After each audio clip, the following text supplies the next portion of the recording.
आप देख रहे हैं श्री हरि कृपा आश्रम चैनल। संस्थापक स्वामी श्री हरि चैतन्य पुरी जी महाराज।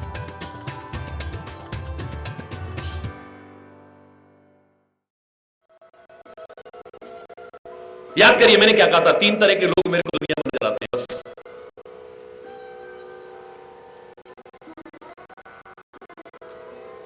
एक प्रकृति के अनुसार जीवन जीते हैं, एक विकृति के अनुसार जीवन जीते हैं, एक संस्कृति के अनुसार जीवन जीते हैं।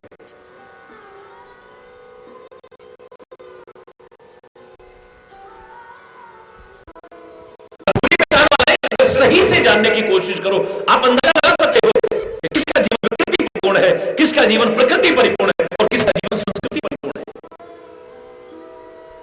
बहुत विस्तार से भी इसके बारे में बताऊं, लेकिन चंद उदाहरण मैंने दिए थे, आप पहचान सकते हो। खुद खाना प्रकृति है। थाली सामने हो, भूख लगी हो, हाथ आगे जाएगा, अपने मुंह में जाएगा, प्राकृतिक व्यवस्था है। निवाला टूट करके हाथ में सीधा मुंह की तरफ, अपने मुंह की तरफ आता है, ये प्राकृतिक व्यवस्था है। पैदा होते बच्चे को भी अगर भूख लगी है तो मां के शरीर से ही दूध पीने की कोशिश करता है, ये अपना पेट भरना, ये प्राकृतिक व्यवस्था है, कुछ सिखाने की आवश्यकता नहीं पड़ती। पैदा होता बच्चा भी जानता है अपना पेट भरना है, भूख लगी है, ये प्राकृतिक व्यवस्था है। स्वयं खाना ये प्रकृति की व्यवस्था है। किसी का छीन करके खाना, किसी को खाने ना देना, ये विकृति है। खुद खाना ये प्रकृति है। किसी को खाने ना देना या किसी का छीन करके खाना ये विकृति है, और किसी को खिला करके तब खाना ये मेरे देश की संस्कृति है। अतिथि देवो भव, अतिथि को भी देवता का रूप जहां माना जाए, अतिथि को भी भगवान का रूप माना जाए, उसका सत्कार किया जाए अपने सामर्थ्य के अनुसार, चाहे कोई पानी पिला करके करे, चाहे कोई दूध पिला करके करे, चाहे भोजन करा के, अपनी सामर्थ्य के अनुसार। जिसके लिए मैंने हमेशा कहा है कि आप बैठ पानी, 3 चीज बोल नहीं, आओ बैठो पानी पियो भैया, इसमें कोई खर्चा नहीं है, महंगाई का रोना की आवश्यकता नहीं है। प्यार से 2 मीठे बोलो आने वाले के साथ में, सत्कार सहित बोलो आने वाले के साथ में, खुश होकर के जाएगा। और कितने भी पकवान खिला दो उसके बाद हरी बोल, तो भूखा नंगा होगा तो खुश होकर जाएगा।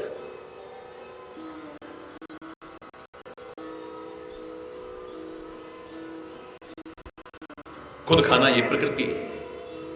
किसी का छीन करके खाना, किसी को खाने न देना। पहले कुछ ऐसा बोल दिया, आदमी उठ गया, थाली के आगे बैठा हुआ आदमी हाथ में निवाला है लेकिन नहीं खा रहा है, अब उठ गया, क्यों खाते क्यों नहीं? अरे अब क्या खाएंगे, पहले तो मूड खराब कर दिया, अब खाएंगे। किसी को खाने न देना ये विकृति है, और किसी को खिला करके तब खाना ये संस्कृति है। आप खाते नहीं, पहले सब लोग ले लें, नहीं हम तो आखिर में लेंगे, हम तो घर के लोग ठहरे ना, अरे बोल, हम तो घराती ठहरे ना, जो आए हैं पहले उनकी व्यवस्था करो। हर घर में, हर कार्यक्रम में ये व्यवस्था करने की कोशिश की जाती है। इस हिंदुस्तान में ही ऐसा उदाहरण देखने को मिल सकता है कि रंती देव इतने दिन भूखा रह करके भी फिर अतिथि का सत्कार करता रहे, कहीं और नहीं मिलेगा। और कुछ ना भी करा हो, मात्र अतिथि सत्कार से ही उसको भगवान की प्राप्ति होगी।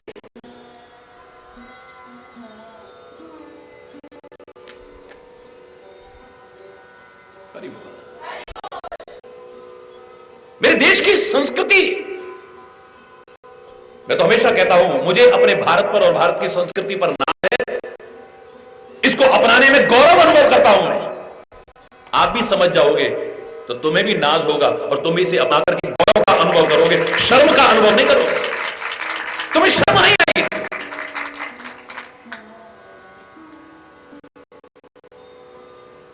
क्योंकि मां शब्द जुड़ा है इसके साथ, इसका मार्गदर्शन मामूली चीज नहीं है। हरि बोल। पृथ्वी के साथ भी हमने मां शब्द जुड़ा है, तो पृथ्वी भी हमें मार्गदर्शन दे रही है। कोई भेदभाव न करो, मैं करती हूं।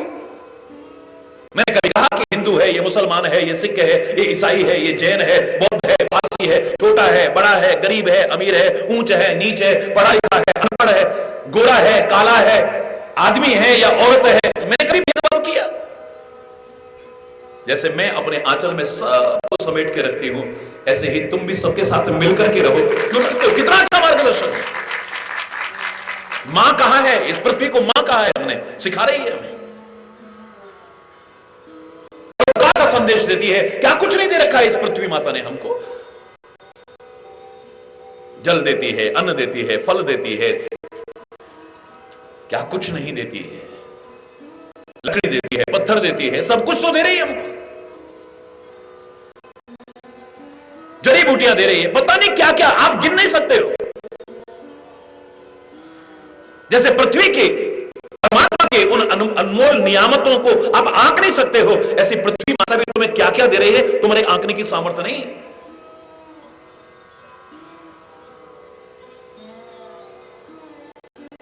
तुम इसकी छाती को फाड़ते हो,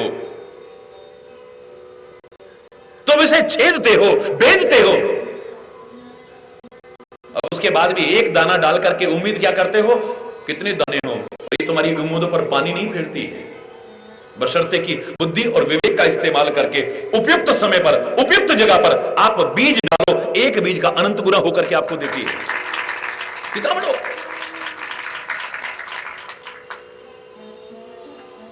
संत विटप सरिता गिरिधरनी,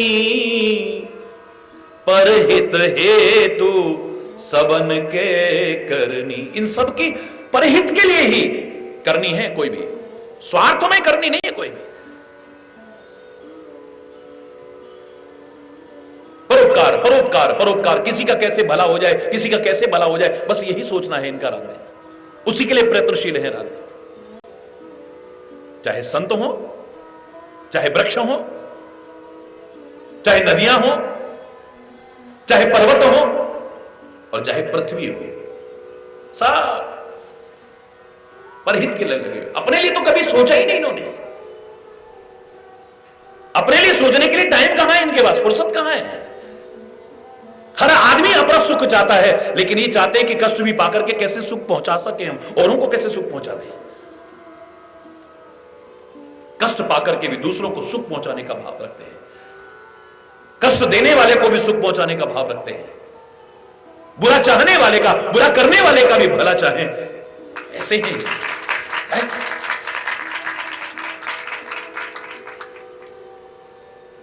तुम नदियों की क्या हालत बना रहे हो। हरि बोल। गंगा इत्यादि की मां की भी क्या हालत कर रहे हो आप, है? इस पृथ्वी की क्या दशा कर रखी है हमने। तुम्हारे सिर पर अगर इतनी तुम्हारी कैपेसिटी हो, इतनी क्षमता हो भजन देने की, और इतना भजन लाद दिया जाए, क्या हालत होगी तुम्हारी। बेतहाशा जनसंख्या बढ़ा करके, बेतहाशा कंक्रीट के जंगल खड़े करके कितना भार डालते जा रहे हैं। हरि बोल।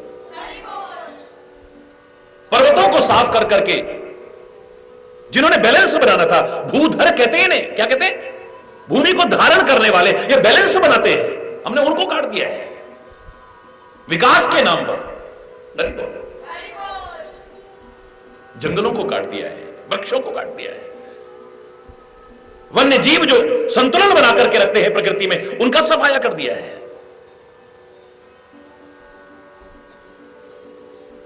अपने भले चाहने वालों के लिए भी हम क्या कर रहे हैं, देखो। हरि बोल।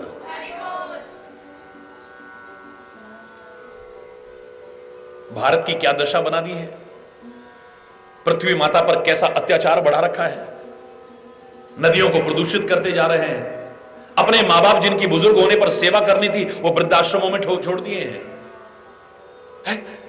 या उनका तिरस्कार करते हैं, अपमान करते हैं, बात बात में उपेक्षा करते हैं उनकी, उन्हें भार समझते हैं जिन्होंने हमारा भार उठाया। कमाल है। प्रकृति की व्यवस्था है। अभी मैं पढ़ रहा था एक दिन अखबार में कि एक मां ने 6 बच्चों को जन्म दिया है। हरि बोल। एक साथ आपने भी पढ़ा होगा, और सारे जीवित हैं। मेरे मन में आया कि एक मां के छोटे से पेट के अंदर इतनी जगह है कि वो 6 औलादों को समा सकती है, लेकिन 6 औलादें बड़ी होकर के अपने अपने बंगले बना के बैठी है, उसमें मां बाप को जगह नहीं है। देखो इतने बड़ी बड़ी कोठियों में जगह नहीं है।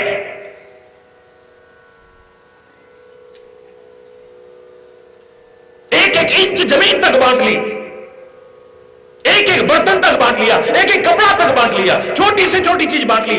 नहीं, ये तेरे पास ज्यादा है और मिलना चाहिए। छोटी छोटी चीज बांट लेंगे हम अपने मां बाप की, कोई बात नहीं थी। ज्यादा मैं चाहता हूं, कोई बात नहीं थी, लेकिन मां बाप का जब नंबर आया,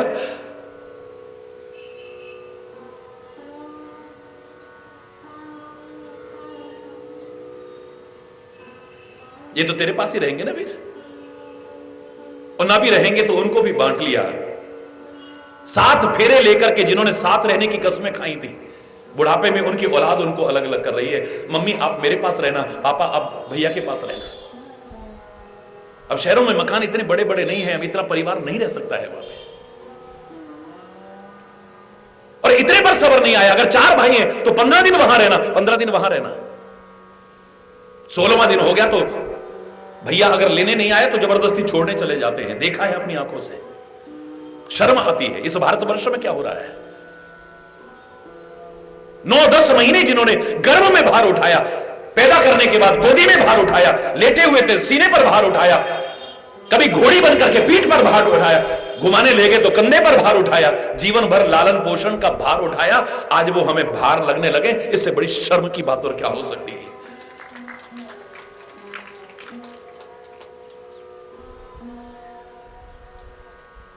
बढ़ते हुए वृद्धाश्रमों की मांग, ये कोई खुशी की बात नहीं, शर्म की बात है।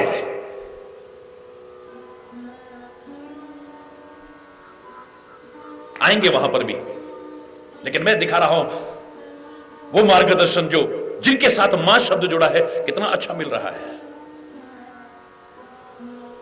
भारत मां का मार्गदर्शन देखो, पृथ्वी माता का मार्गदर्शन देखो, क्या सहन शक्ति है, कमाल। सहन शक्ति की पराकाष्ठा है।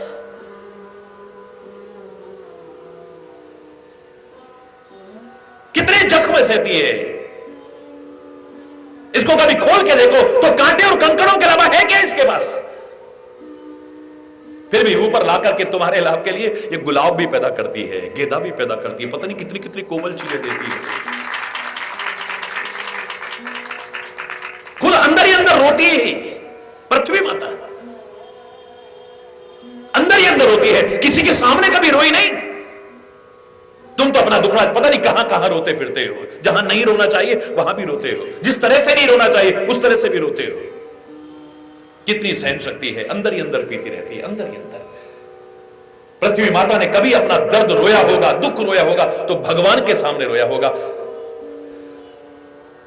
किसी और के सामने नहीं। जितनी भी कथाएं पढ़ते हो, पृथ्वी जब अधर्म से अत्यंत व्यथित हो गई तो गाय का रूप धारण करके भगवान के पास प्रार्थना करने गई है। हरि बोल।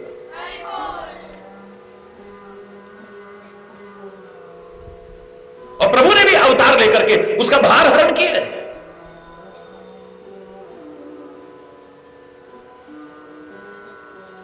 अंदर ही अंदर रोती है, अंदर ही अंदर।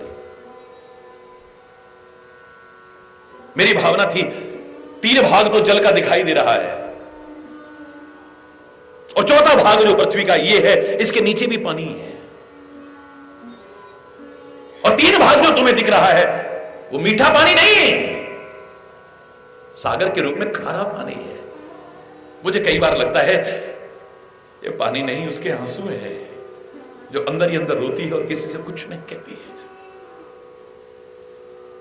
कितने अत्याचार इस पर हो रहे हैं, कितना अधर्म इस पर हो रहा है, कितना कुछ हो रहा है इसके ऊपर, कितनी जातियां हो रही हैं, लेकिन फिर भी सहन शक्ति देखो, वाह। फिर भी ये नहीं कि क्या मिला हमको, हम सब दुनिया का भला करते हैं, फिर भी हमारे साथ ऐसा हो गया, हम भी नहीं करेंगे। आप कह सकते हो, पृथ्वी माता नहीं, फिर भी रात दिन परोपकार में ही लगी है, परोपकार में लगी है।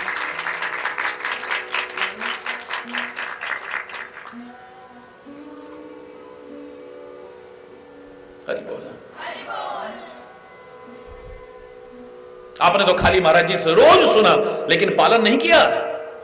उस समय कहा बिल्कुल ठीक कह रहे हैं महाराज जी, मूक रहना बोलना मत हर किसी के सामने। भाड़ की तरह हर एक के जाकर बड़बड़ बड़बड़ बड़बड़ बड़बड़ बड़बड़ करना, ये तुम्हारे स्तर को बहुत ओछा करके दिखाता है। चाहे जो अधूरी कच्ची बातें भी बोल देते हैं हम लोग, चाहे जिसके बारे में बोल देते हैं, हमें शर्म भी नहीं आती है। हरि बोल।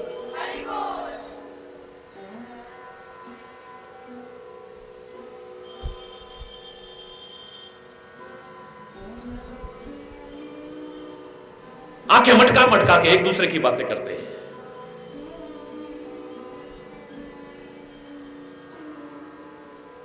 निर्लज्ज हो गए, बेशर्म जिसको कहते हैं। सबसे पहले पूजा करते हैं गणेश की, जिसका पेट इतना बड़ा दिखाते हैं, जो हमें सिखा रहा था कि पेट को इतना मत छोटा बनाओ कि इसमें कुछ समा ही ना सके, चाहे जिसके सामने चाहे कोई बोलते हो। पेट को इतना छोटा मत बनाओ कि इसमें कुछ बच ही ना सके। इतना तुम्हारे अंदर अपच हुआ पड़ा है, सब उगल देते हो, उल्टी कर देते हो सारी। ये मात्र हंसने तक मत रहना। जो इस तरह के हैं उनको हंसी भी आएगी, मुस्कुराहट भी आएगी इस बात पर, और जो सचमुच वैसे समझदार होंगे उनको शर्म आएगी अपने ऊपर। इतना छोटा कोई अपना समझ करके हमसे कुछ कहे और हम किसी को बताना मत, हम तो तेरे को अपना समझ के कह रहे हैं। उन्होंने मना करा था, किससे कहना, मैंने तो तेरे को कहा है बस। वो कहेगी मैंने तो तेरे को ही कहा है बस, वो कहेगी मैंने तो तेरे को। यहां कुछ जो तुम कहना चाहते हो ये साथ में कह देना, किसी को बताना मत। देहरादून तक सुन लेना शाम को, हरि बोल।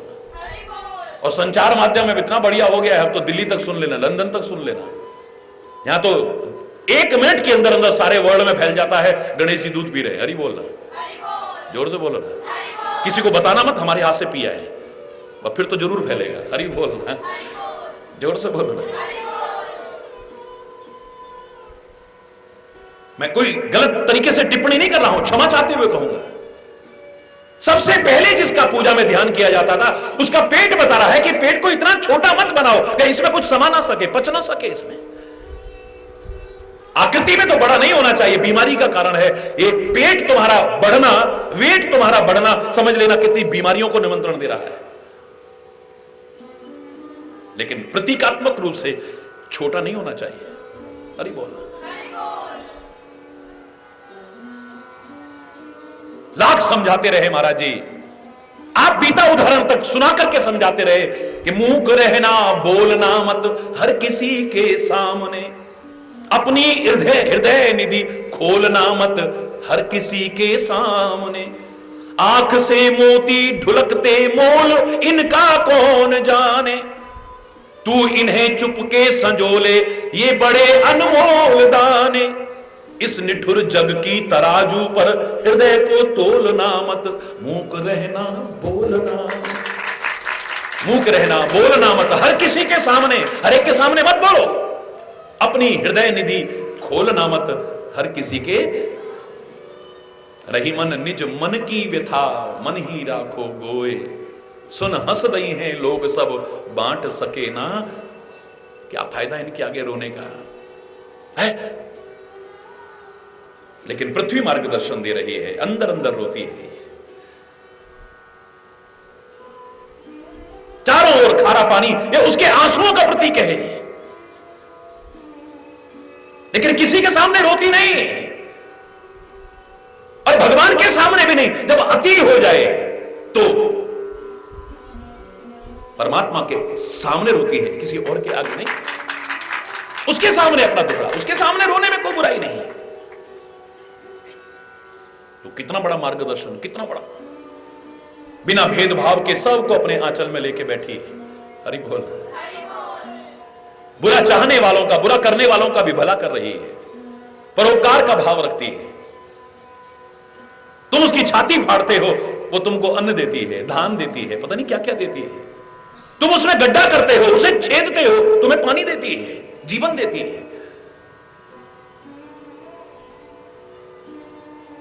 मां कहा है इसे, पृथ्वी मां कहा है। इसका भी मार्गदर्शन अपना लेना, तुम्हारी जिंदगी का उत्थान हो जाएगा, उद्धार हो जाएगा। कितना अच्छा मार्गदर्शन देती है। अपने जीवन को पवित्र करो, औरों को भी पवित्र करने लायक बनो। ये नदियां सिखा रही हैं।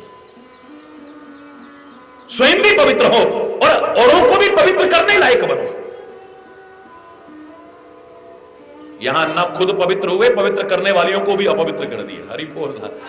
उस गंगा को भी प्रदूषित कर दिया, यमुना को भी प्रदूषित कर दिया है, जहर डाल दिया उनके अंदर।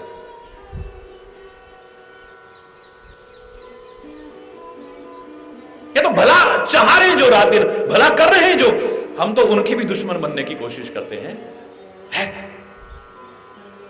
इतने कृतज्ञ हैं हम, इतने एहसान फरामोश हैं हम, इतने अनग्रेटफुल हैं हम। अंतरात्मा से कभी शांत होकर सोचें, अपने ऊपर ही शर्म आएगी। हरि बोल। किसी को नहीं छोड़ा उन्हें। खुद पवित्र हो और औरों को पवित्र करने लायक बनो। यह तुम्हारी जिंदगी का मकसद होना चाहिए। ये नदियां सिखा रही हैं। जब तुम पैदा हुए थे तुम अपवित्र थे, इतने अपवित्र थे, लोग उस घर का अन्न नहीं खाते थे जो शुद्धता और अशुद्धता का विचार करते थे, जिसके घर में जन्म हुआ हो। नाटक लग गया है। हरि बोल। जोर से बोलो ना। उच्च से उच्च, पवित्र से पवित्र कुल में जब जन्म हुआ हमारा,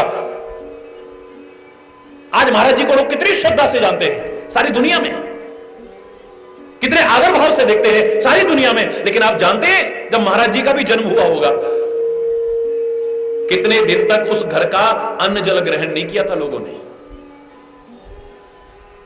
क्यों? जो शुद्धता और अशुद्धता का विचार करते थे।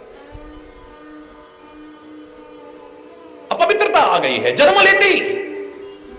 जैसे भगवान कृष्ण कहते हैं, जन्मना जायते शूद्र। ये शुद्र जाति का द्योतक नहीं है, अपवित्रता का द्योतक है, अशौच का। जन्म लेते ही अपवित्रता आ गई उस घर में, और तुम्हारे मरते ही अपवित्रता हो गई। कोई छूता है तो स्नान करना पड़ता है। क्यों? तुम्हारे जन्म लेने पर भी अपवित्रता आ गई, तुम्हारे मरने पर भी अपवित्रता आ गई। बस बीच का टाइम ऐसा है, तुम कुछ ऐसे कर्म करके दिखाओ कि तुम भी पवित्र हो जाओ, औरों को पवित्र करने लायक बन जाओ। तुम्हारे जन्म पर भी अपवित्रता, तुम्हारी मृत्यु पर भी अपवित्रता है। ये बीच का जितना भी टाइम मिला है, यही है बस जिंदगी को संवारने का।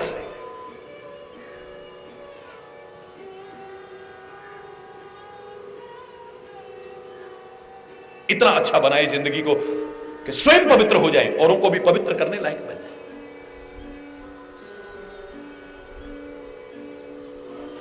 और किया है लोगों ने।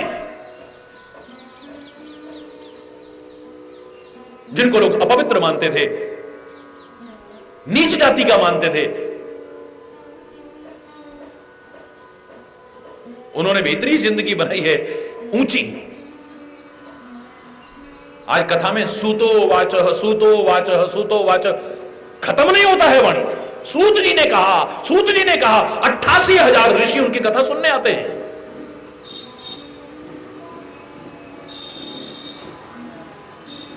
वो ऋषि मुनि भी अपने आप को पवित्र करने के लिए उसके पास आते हैं जिसे लोग शूद्र कहते थे, अपवित्र कहते थे। वो सूत जी क्या है? बलराम जी को तो गुस्सा इसी बात पर आ गया था, शूद्र होकर के कथा कह रहा है। और आप इतिहास अगर जानते हैं तो बलराम जी ने उसका वध किया है। हरि बोल। सत्यनारायण की भी कथा पढ़ते हो, इसे एक दा नेमिषारण्य, एक बार नेमिषारण्य में असंख्य ऋषि मुनि भी जिसकी कथा सुनकर के पवित्र हो रहे हैं। पवित्र समझे जाने वाले, आदरणीय समझे जाने वाले लोग भी जिसके चरणों में बैठ करके उसकी कथा सुनने को तैयार हो। जिस रविदास ने करके दिखा दिया हो कि मन चंगा तो कठौती में गंगा, यानी कि गंगा का महत्व कम हो जाएगा। हां, अगर तुम्हारा जीवन पवित्र हो तो तुम जहां बैठे हो वहां गंगा से पवित्र वातावरण हो सकता है। अपवित्र जगह पर भी तुम पवित्रता का वातावरण बना दोगे।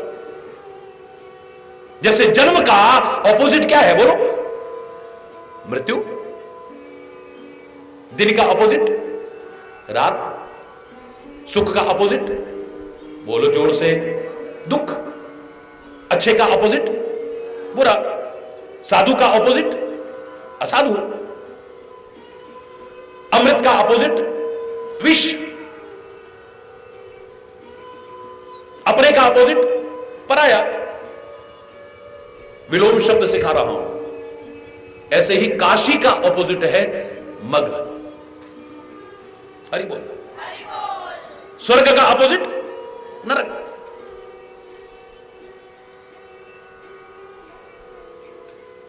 ऐसे ही काशी जो इतनी पवित्र मानी जाती है, जहां कहते हैं काश्याम मरणात मुक्ति, वहां पर अगर किसी की मृत्यु भी हो जाए तो मुक्ति स्वाभाविक है, ये पुराण कहते थे। हालांकि अर्थ हम पूरा नहीं समझ पाते हैं। उसका अपोजिट माना जाता था मगहर जिसे कहते हैं, मगध जिसे कहते हैं, मग जिसे कहते हैं, कि वहां पर अगर किसी की मौत हो तो उसकी मुक्ति नहीं होती है। कबीर जैसा क्रांतिकारी हिम्मत करता है और कहता है अब तो मैं अगर अंतिम क्षण अपने व्यतीत करूंगा तो मग में जाकर के ही करूंगा, मगर में ही जाकर के करूंगा। फिर अच्छे कर्मों का महत्व क्या है, भगवान के नाम का महत्व क्या है, जीवन को ऊंचा उठाने का महत्व क्या है? अगर फलानी जगह पर जाकर के मुक्ति ना हो, मेरी मुक्ति होगी तो वहीं पर होगी, और कहीं नहीं। क्रांतिकारी विचारधारा, मगर में जाकर के जानबूझ कर गए और अंतिम समय उन्होंने वहां निकाला और वहीं पर उनकी मुक्ति हुई है। हरि बोल। अपवित्र जगह को भी पवित्र करके दिखा दो, तब तुम्हारे जीवन को श्रेय जाता है।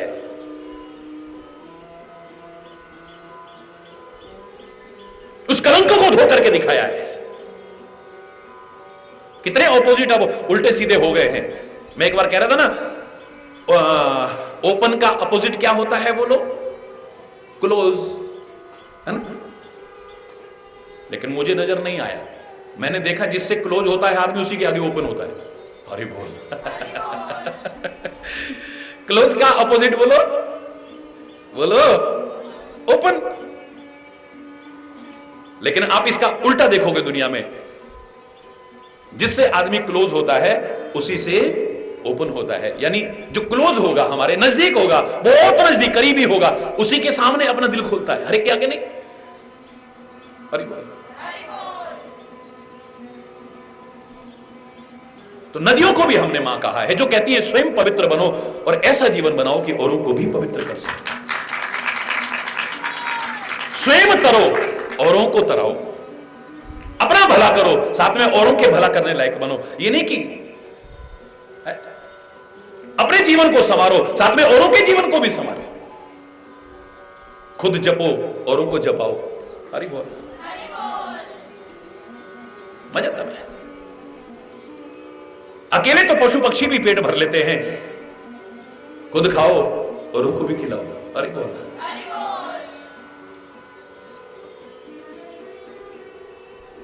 हमारा उल्टा हो रहा है आज। आप अपना भला चाहते हैं, मेरा कोई विरोध नहीं है, लेकिन किसी का बुरा करके जो भला होता हो ऐसा भला मत चाहना करो। तुम अपनी जिंदगी चाहते हो, लेकिन किसी की जिंदगी लेकर के जो जिंदगी मिलती हो ऐसी जिंदगी मत चाहो। तुम अपना नाम चाहते हो दुनिया में, कोई बुराई नहीं है, करो ऐसे काम, लेकिन किसी को बदनाम करके अपना नाम चाहो ऐसा मत करना कभी। अपनी प्रशंसा किसी की निंदा करके मत चाहना, अपना फायदा किसी को नुकसान पहुंचा के मत चाहना। अगर औरों की लाशों पर पैर रख के तुम्हें जिंदगी मिले ना, धिक्कार है ऐसी जिंदगी से, इससे तो मर जाना कहीं बेहतर है। फिर कह रहा हूं, नदियां कितना अच्छा मार्गदर्शन दे रही हैं। क्यों दे रही हैं? क्योंकि उनके साथ भी हमने मां शब्द जोड़ा है। जय जय मां, जय जय मां, जय जय मां, जय जय मां।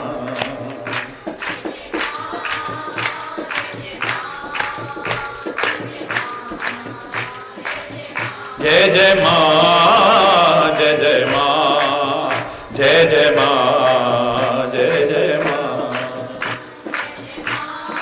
नवरात्रियां हैं, कितने प्यार से आप दूर दूर से आकर के यहां नवरात्रि पर्व में सम्मिलित हो रहे हो। बड़ी श्रद्धा से बोलिए जय जय मां, जय जय मां, जय हो।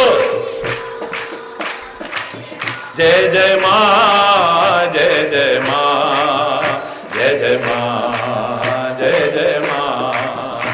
जय जय मां, जय जय मां, जय जय मां, जय जय मां,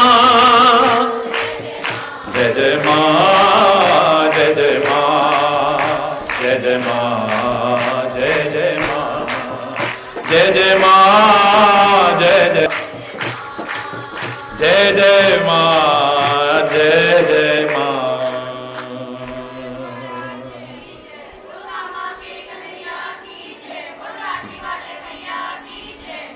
हरि बोल, हरि बोल।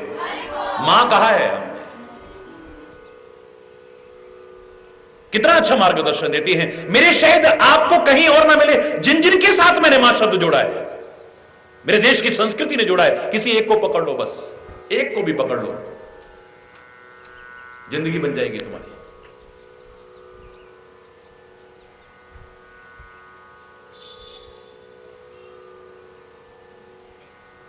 नदियां कहती हैं अपने जीवन में एक लक्ष्य रखो, एमलेस न रहो।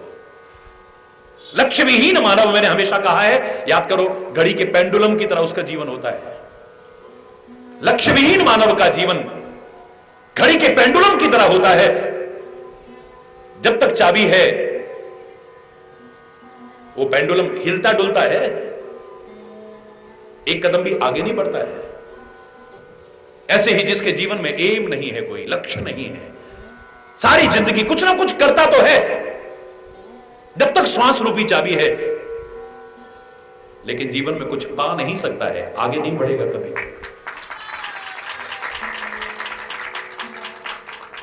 अरे बोलना, जोर से बोलना।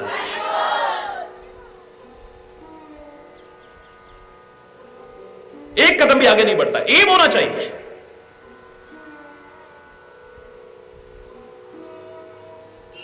और खाली एम ना हो, मात्र लक्ष्य निर्धारित ना हो, निरंतर अपने लक्ष्य की ओर आगे भी बढ़े।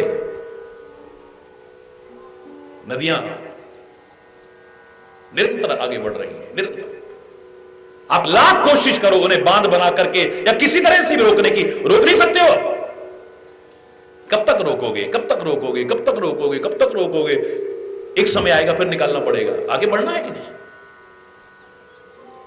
दुनिया की कोई सामर्थ्य नहीं है जो नदी को रोक करके दिखा दे। जिसे अपने जीवन में आगे बढ़ना है,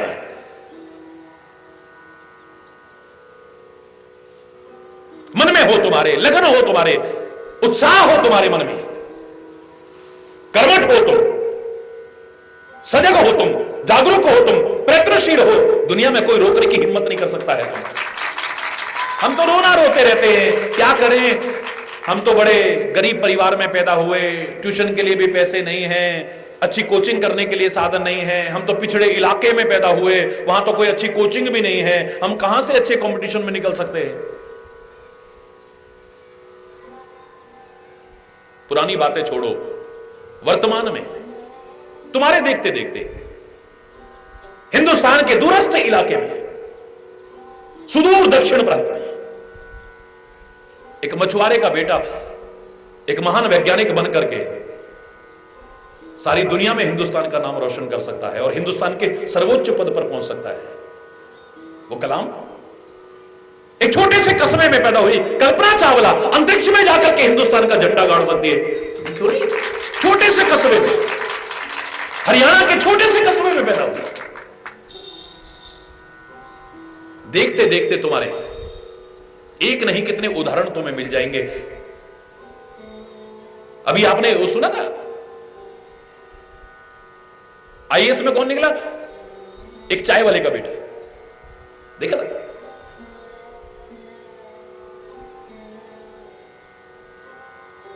एक अभी जज बना है, उसका भी इंटरव्यू आ रहा था, उसमें वो दूध बेचता था, लेकिन साथ साथ पढ़ता रहा, दूध बेचता भी रहा, पढ़ता भी रहा। कमाल है। ये बहुत छोटी छोटी बातें हैं, बहुत छोटी छोटी। तुम अभाव का रोना मत रो, परिस्थितियों का रोना मत रो, लोगों का रोना मत रो, किसी भी चीज का रोना मत रो। अगर तुम पक्की लगन रखते हो, पक्का उत्साह रखते हो, तुम्हारे जीवन में कोई एम है और चलने की आगे पूरी लगन है, एक दिन तुम्हें तुम्हारी मंजिल मिल जाएगी। याद रखो।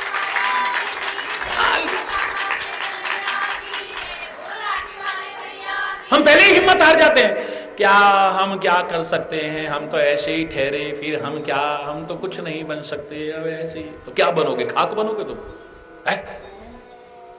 मन में हो हम होंगे कामयाब, हम होंगे कामयाब, हम होंगे कामयाब, एक दिन द डे विल कम। पूरा है विश्वास, मन में है विश्वास, हम होंगे कामयाब, एक दिन कैसे नहीं होंगे। अभिमान नहीं करेंगे लेकिन कोशिश करें। और हमने सुना है God helps those who help themselves. हिम्मत मर्दा मददे खुदा। कैसे नहीं मिलेगी सफलता, अवश्य मिलेगी। हरि बोल। कोई जीवन में एक लक्ष्य हो तो सही तुम्हारे।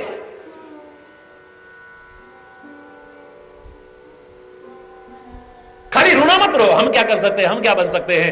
याद करो, जब भी किसी स्कूल में, कॉलेज में, यूनिवर्सिटी में मेरा लेक्चर होता है, प्रवचन होता है, तो एक वाक्य तो मैं आमतौर से कहा ही करता हूं, मेरे प्यारे बच्चों, तुम्हारी निराशा और हताशा को देख करके इतना कह सकता हूं, even a loftiest tower rises from ground. याद करिए, इवन ए, बोलो, even a loftiest tower rises from ground.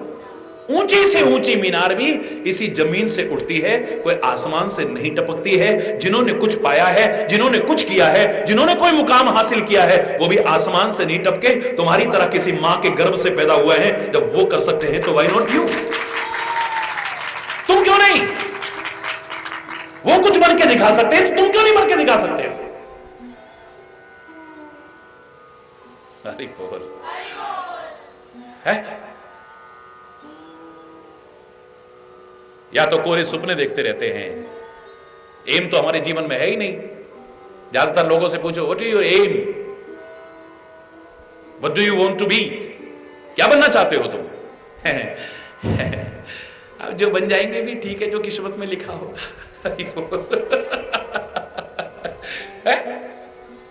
ऐसा ही होता है ना ज्यादातर। और जो गिने चुने लोग अपने जीवन का लक्ष्य बताते हैं, वो अपने जीवन का लक्ष्य नहीं है, जो उन्होंने सुना। हरि बोल। जैसा लोगों ने सिखाया, पढ़ाया, जो करा है, वह उसी को सुन सुना के, मैं डॉक्टर बनना चाहता हूं, मैं इंजीनियर बनना चाहता हूं, मैं साइंटिस्ट बनना चाहता हूं, मैं अंतरिक्ष वैज्ञानिक बनना चाहता हूं, मैं फलाना बनना चाहता हूं। रटा रटाया, नपा नपाया। कुछ दोस्तों ने कह दिया मैं ये बनने की कोशिश कर रहा हूं, चलो मैं भी, मैं उसमें एडमिशन ले रहा हूं, चल मैं भी। हरि बोल। कुछ घर वालों ने उम्मीदें लगा रखी हैं, मेरा बेटा तो डॉक्टर बनेगा। क्यों बेटा, बोलो ना। हाँ मम्मा बुलाओ कि डॉक्टर बनूंगा। उसको पता ही नहीं डॉक्टर क्या है। ये सपने हैं। मैंने कहा था ये जितने आप बोलते हो, दीज ऑल आर ड्रीम्स। और सपने देखने में कोई बुराई नहीं है। मैं हमेशा कहता हूं देखने हैं तो ऊंचे ऊंचे देखो, but you have to pay the price to make them come true. उनको साकार करने के लिए you have to pay the price, कीमत भी चुकानी पड़ेगी, इसे मत भूलना। मेहनत भी तो करो उस लायक।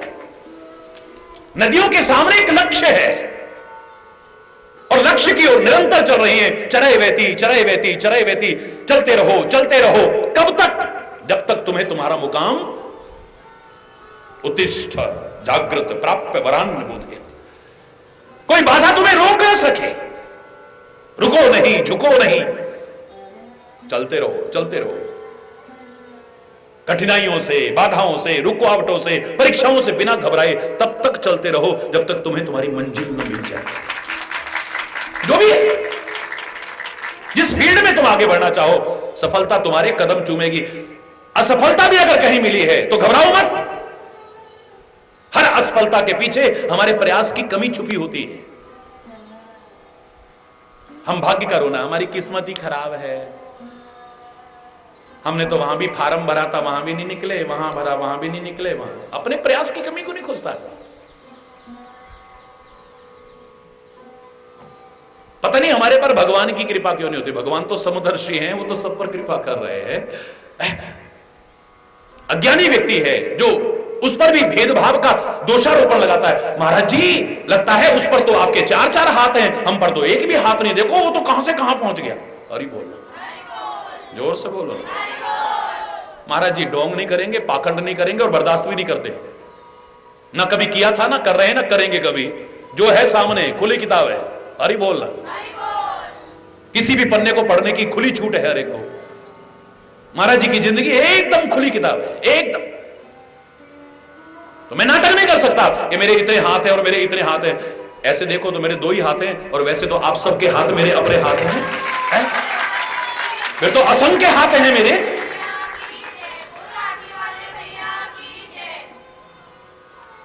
मैं कह दूं अभी वो उठाना है, मेरे मन में आया तो आपके हाथ से भी उठा के ला सकता हूं मैं। अरे मिश्रा जी जाना जा रहा है यार, उसको उठा के लाना, तो मेरे हाथ हुए ना। अरे बोलना, जोर से बोला। अरे उपाध्याय जी जा रहा है यार, उसको उठा के ला, वो जाओ उधर लेके आओ, जाओ। ओ चलिए जा, अरे बोलना। यूं तो मेरे असंख्य हाथ हैं, लेकिन ऐसे देखो तो मैं कोई चतुर्भुज नहीं हूं, दुभुज हूं। हरि बोलना।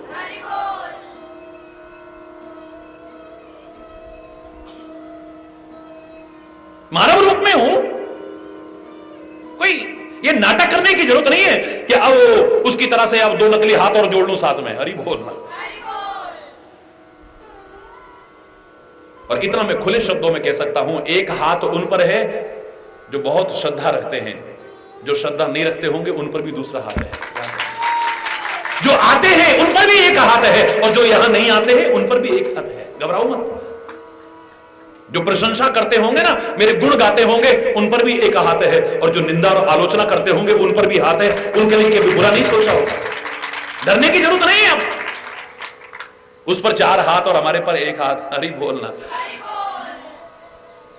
लाभ तुम कितना उठा सकते हो, it depends on you, not on मी।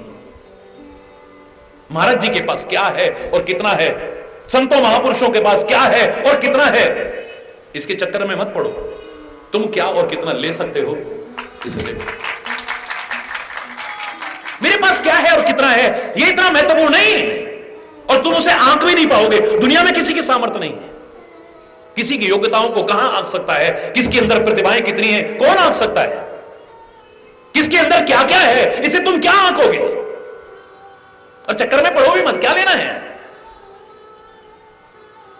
तुम क्या और कितना ले सकते हो। हरि बोलना, जोर से बोलो ना। महाराज जी को तो रामायण भी याद है, महाराज जी को तो गीता भी याद है, महाराज जी को तो फलाना भी याद है, महाराज जी को तो ये भी याद है। अरे क्या लेना तुम्हें, महाराज जी को क्या क्या याद है। बस महाराज जी जितना करें तुम उसे याद कर लो, और खाली याद मत करो, जिंदगी में उतार लो, बन जाएगी जिंदगी, उतना ही काफी। तुम्हारी जिंदगी संवारने के लिए उतना भी काफी। क्यों, कोई शक? बोलो। नदियों के जीवन में एक लक्ष्य है, मार्गदर्शन। देखिए कितना बढ़िया मार्गदर्शन। और खाली लक्ष्य नहीं है, लक्ष्य की ओर निरंतर आगे बढ़ रही है। फर्क इतना हो सकता है कि यमुना का लक्ष्य है गंगा में समाना, और गंगा का लक्ष्य है सागर में समाना। लक्ष्य अलग अलग हो सकता है।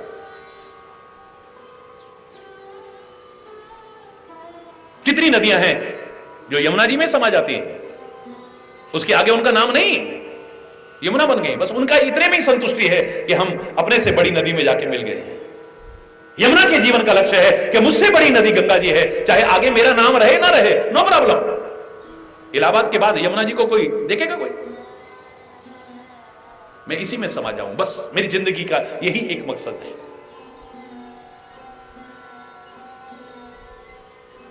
आगे बस खाली गंगा जी रहती है, सागर में मिलती है तो गंगा सागर कहते हैं, यमुना सागर नहीं कहते, गोदावरी सागर नहीं कहते, नर्मदा सागर नहीं कहते, सरस्वती सागर नहीं कहते, कोई सागर नहीं। हरि बोल है।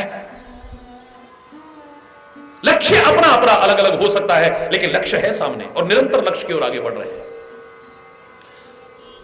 और सब नदियों के जीवन में एक बड़ी बहुत भारी शिक्षा है। देखिए अब ये व्यर्थ के उलझाव और टकराव से बचने की कोशिश करती है। किसी भी नदी के मार्ग में पहाड़ आ जाए, चट्टान आ जाए, हटो आगे से, देखने दो हम आ रहे हैं।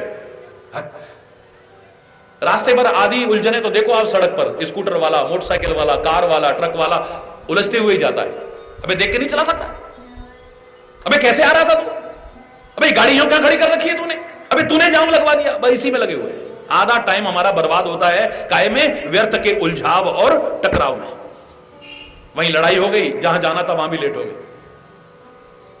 मार्ग में कोई रुकावट आ जाए, कोई बाधा आ जाए, नदियां उलझती बोलो नहीं है, टकराती नहीं है। वो कहती है अच्छा ओ पहाड़ देवता, अरे ओ चट्टान, तुम खड़े रहो यही, कोई बात नहीं, हमें जहां से जगह मिले हम वहीं से निकल जाएंगे, क्योंकि हमें तो अपनी मंजिल तक पहुंचना है।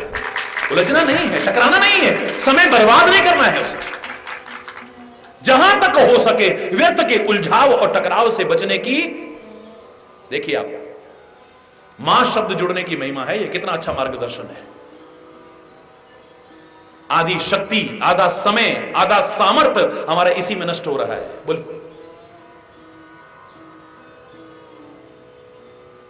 बेवजह बेवजह हर एक से उलझते हैं, हर एक से टकराते हैं, हर एक से लड़ने झगड़ने की कोशिश करते हैं।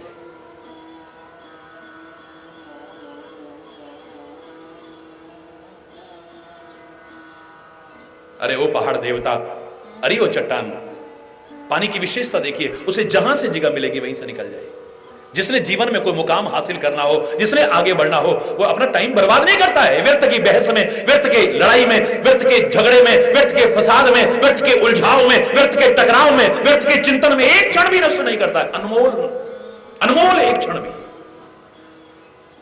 बस निरंतर आगे बढ़ने की कोशिश करता है, एक दिन मंजिल पा जाता है।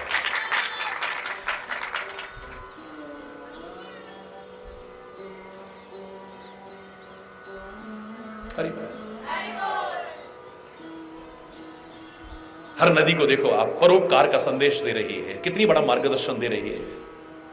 क्या स्वार्थी होकर के अपने तक जीते हो, खाली अपने तक मत जियो। वो जिंदगी जिंदगी नहीं है। जो जिंदगी किसी के काम ना आ सके, धर्म के काम ना आ सके, राष्ट्र के काम ना आ सके, समाज के काम ना आ सके, ऐसी जिंदगी तो किसी जिंदगी कोई काम नहीं। कितना तुम लाख वर्ष जिए लेकिन किसी के काम ना आ सके, बेकार है। और गुरु गोविंद सिंह के वो नौनिहाल छोटी सी उम्र में इस धर्म की रक्षा के लिए, संस्कृति की रक्षा के लिए, राष्ट्र की रक्षा के लिए जिंदा दीवार में चिनवा दिए गए। उनको ना कोई भूला था, ना भूल रहा है और ना कभी भूल पाएगा। शहीद भगत सिंह कितनी छोटी सी उम्र का था, उसको नहीं भूलेगा कोई। भूल सकते हैं? दुर्भाग्यशाली है वो जो उन्हें भूल जाता है, उन शहीदों को भूल जाता है, उनकी शहादत को भूल जाता है। और शहीद भगत सिंह की तो ये जन्मतिथि भी आने वाली है, ये 27 सितंबर को ही है? 27 सितंबर। हरि बोल। अपने आप ही याद आने लगती है इनकी। देखिए कितनी छोटी सी अवस्था है, कितनी छोटी सी।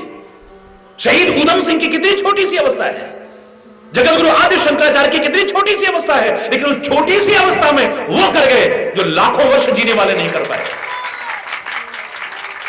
इनको कौन भूल सकता है? कौन? किसी की सामर्थ्य नहीं है। मरे नहीं, मर करके भी अमर हो गए हैं। अरे बोलना, जिंदगी कितनी जिए हैं ये इतना महत्वपूर्ण नहीं है, सार्थक कितना जिए हैं ये ज्यादा महत्वपूर्ण है। क्या पाया है हमने, क्या किया है हमने, ये ज्यादा महत्वपूर्ण है।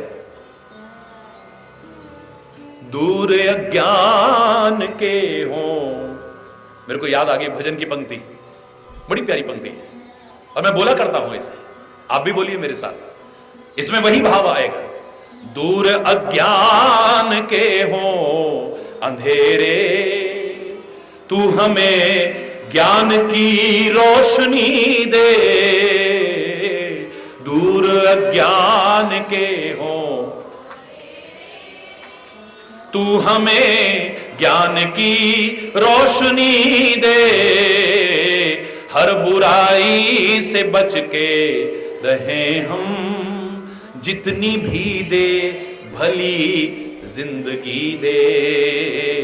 वैर होना किसी का किसी से, भावना मन में बदलेगी होना। हम चले नेक रस्ते पे हमसे, भूल कर भी कोई भूल होना। इतनी शक्ति, सारे बोले, हम चले नेक रस्ते पे हमसे भूल कर भी कोई भूल हो ना, इतनी शक्ति हमें देना दाता, मन का विश्वास कमजोर, विश्वास कमजोर, विश्वास कमजोर होना।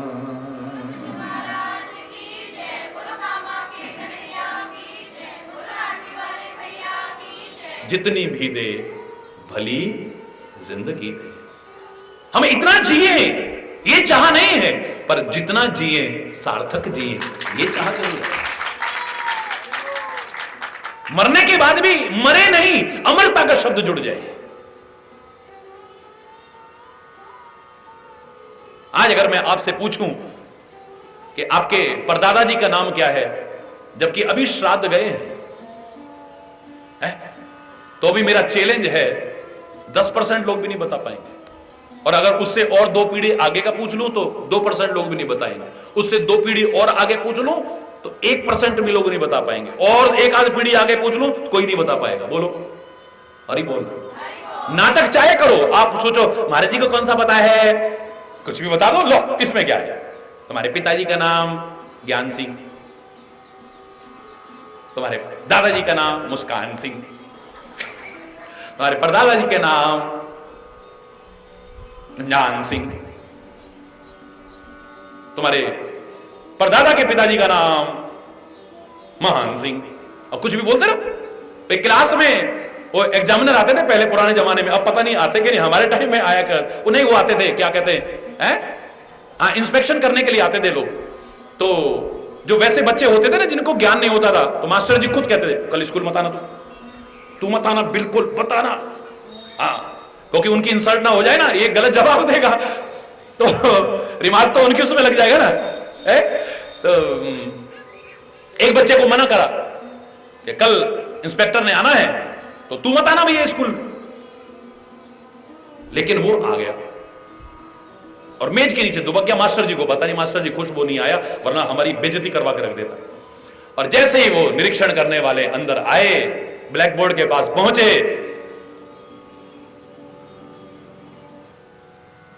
अब मास्टर जी की निगाह गई, अबे तू कहां से आ गया। अगर खुदा ना खास्ता दैव योग से इसी से कोई क्वेश्चन पूछ लिया, मेरी तो इंसल्ट हो जाएगी। क्या पढ़ाते हैं मास्टर जी? उसने पूछा, मास्टर जी क्या पढ़ा रहे हैं आप? सर इतिहास पढ़ा रहा हूं, हिस्ट्री पढ़ा रहा हूं। अच्छा बच्चों, आप लोग ठीक से पढ़ते हो? जी हाँ जी हाँ, गुरु जी बहुत अच्छा पढ़ाते हैं, सब सिखा रखा था क्या क्या बोलना है। अरे बोल। दुनिया भर की हिस्ट्री तो सबको मालूम है, मैं और कोई क्वेश्चन नहीं पूछूंगा आपसे, मैं आपके परिवार की हिस्ट्री पूछना चाहता हूं। आप में से कोई बच्चा है जो अपने घर का इतिहास बता सके? पीछे से वो हाथ करता खाली अकेला, एक भी नहीं, दो हाथ। और इंस्पेक्टर देकर जैसे मुंह उधर हुआ, अरे बोल, जोर से बोल, खड़े जाओ। जी सर। क्या तुम अपने परिवार का इतिहास जानते हो? हाँ सर, अच्छी तरह से जानता हूं। इतने बच्चों में से कोई नहीं उठा और वही उठा, उनका मास्टर जी की हवा खराब, एक पता नहीं क्या करेगा। तुम अपनी 10 पीढ़ियों के नाम बता सकते हो? लो इसमें क्या है, मेरे को तो 25 पीढ़ी के नाम याद है। हरी बोल। 25 पीढ़ी के नाम याद है मां साहब मेरे को, आप 10 पीढ़ी की बात कर रहे हो? ले इसमें क्या है, बताइए जल्दी से। तुम्हारे पिताजी का नाम ये, दादाजी का नाम ये, उनके पिताजी का नाम ये, उनके पिताजी का नाम ये, उनके पिताजी का नाम ये। वो जो इंस्पेक्टर था वो लिखता रहा सारा। तीसरी पीढ़ी का नाम बताओ, ये है बिल्कुल सही। 5वीं पीढ़ी का नाम बताओ, ये बिल्कुल सही। 9वीं पीढ़ी का नाम बताओ, बिल्कुल सही। 10वीं पीढ़ी का नाम बताओ, बिल्कुल सही। फिर दूसरी पीढ़ी का नाम बताओ, बिल्कुल सही। कमाल है, खूब आगे पीछे कर करके पूछे, लेकिन वो तो सही बताता रहा। इंस्पेक्टर से रहा नहीं गया, वहां पहुंचा, जाकर के थपथपाया उसको, जेब में से 10 का नोट निकाल के उसको दिया, जाओ बेटा चॉकलेट खा लेना। अरे कमाल है, वाह मास्टर जी, आपकी क्लास के बच्चे तो बड़े होशियार हैं। मास्टर जी क्या यार, ये कमाल है। अब वो तो चले गए, बड़ा अच्छा लिख करके चले गए। बाद में कह लगे अभी यहां तू, पहले तो तू आया क्यों, और आया तो ये बता यार, तूने जवाब सही कैसे दिया। किसी को क्लास में 25 बच्चे हैं, किसी को अपनी 10 पीढ़ी के नाम याद नहीं, और तेरे को 25 पीढ़ी तक के नाम याद हैं, यार कमाल है। बोले हमारी क्लास में 25 तो लड़के हैं, नाम मेरे को सबके पता है। वो जैसे जैसे पूछते रहे नंबर गिन के बताता। मैंने नंबर से बोल दिए पिताजी का नाम, वो अपने पिताजी का नाम नहीं बताया मैंने, कहीं गलती ना हो जाए। वो जो पहले नंबर से बच्चे बैठे थे, मैं उनके नाम गिनाता रहा बस। उन्होंने कहा 8वीं 5 और 3 8 फलाना, उन्होंने कहा 7वीं 5 और 2 7, बस ऐसे गिन गिन के बताता रहा। तो नाटक चाहे कर लो, लेकिन क्या तुम्हें याद है, बोलो। राम को लाखों वर्ष हो गए इस धरा पर है, यद्यपि वो निराकार रूप में सदैव थे, आज भी हैं और आगे भी रहेंगे। ये है जिंदगी, ना तब भूले थे लोग, ना आज भूल रहे, ना आगे भूल। सोचो, अगर तुम्हें अपने आज से 4-5 पीढ़ी पहले के लोगों का नाम याद नहीं है, तुम्हें कौन याद करेगा कल को। तुम क्या उम्मीद रखते हो तुम्हारी आने वाली 4 पीढ़ियां भी तुम्हें याद रखेंगी कभी। क्षमा चाहते हुए कह रहा हूं, अभी तक तो इतना फिर भी याद रहता था। भारतीय संस्कृति के अनुरूप श्राद्ध पर्व में तर्पण करते थे, होम करते थे, यज्ञ करते थे, और अपने पिता का, पितामह का, प्रपितामह का, उनका सबका नाम लेते थे, गोत्र। अब तो इनमें सब क्या रखा है, अब वो तो शेर हाथी बन गए या क्या बन गए, यहां खीर पूड़ी खिला के क्या मिलने वाला है। धीरे धीरे सब भूलते जा रहे हो तुम। मैं इस पर चर्चा नहीं कर रहा हूं, इसके वैज्ञानिक स्वरूप पर, श्राद्ध की महिमा पर बहुत विस्तार से मैंने वर्णन किया है। हां, साथ में इतना जरूर कहा था कि मरने के बाद तो अपने मां बाप के श्राद्ध करो, कभी जीते जी भी उनके प्रति श्रद्धा रख के देखो, फिर देखो क्या मिलता है। श्राद्ध शब्द श्रद्धा शब्द से बना है, श्रद्धा से बना है। जीते जी भी तो श्रद्धा रखो, जीते जी भी तो उनकी सेवा करो, जीवित जी भी उनका सत्कार करो, जीते जी उनका निरादर तो मत करो, उपेक्षा तो मत करो, तिरस्कार तो मत करो।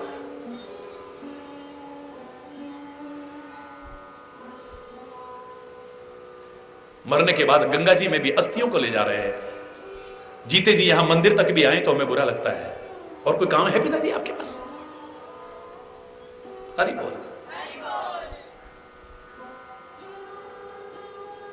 मरने के बाद हड्डियों को लेके जा रहे हैं, जीते जी उनका किसी मंदिर में जाना भी अच्छा नहीं लगता है।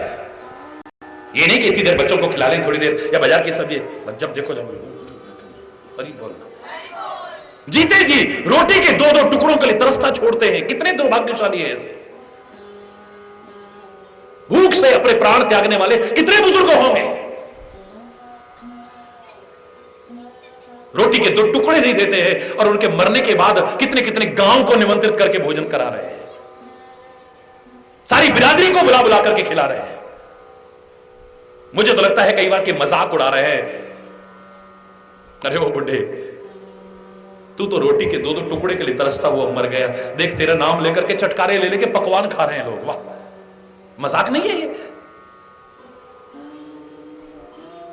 जिन्होंने तुम्हें जन्म दिया है, जिनका तुम एहसान चुका नहीं सकते हो, जिनका ऋण कभी चुका नहीं सकते हो, काश जीते जी भी उनके प्रति श्रद्धा रखते, उनकी सेवा करते, उनका सत्कार करते। आपको क्या मिलेगा आजमा के देखना कभी। एक बार नहीं किया है तो करके देख लो जरा। हरि बोल। देखो कितनी चीजों को आजमाते हो, चाहे बाद में उसका परिणाम कुछ भी निकले, कितना आजमाते हो। एक बार मेरे कहने पर इसको आजमा के देखो ना। जय माता दी। जोर से बोलो, प्रेम से बोलो, मिलकर बोलो। मां कष्ट निवारे, मां पार उतारे, मां शेर सवारी, मां लगती प्यारी। किस्मत वाले हैं जो बोल रहे हैं, लेकिन जो अपने मां बाप का सम्मान करते हैं वो भी कम किस्मत वाले नहीं।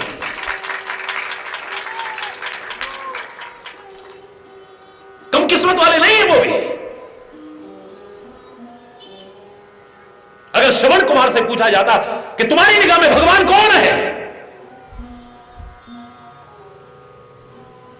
वो साफ शब्दों में कहता है मेरे माँ बाप ही मेरे भगवान है, और कोई? क्या तुम्हारे मन में नहीं आता है किसी और भगवान को? शायद उसी की भावना को देख करके ही लोगों ने गीत लिखा था, मां तेरी सूरत से अलग भगवान की सूरत क्या होगी, उसको नहीं देखा हमने कभी और उसकी भी जरूरत। अरे बहुत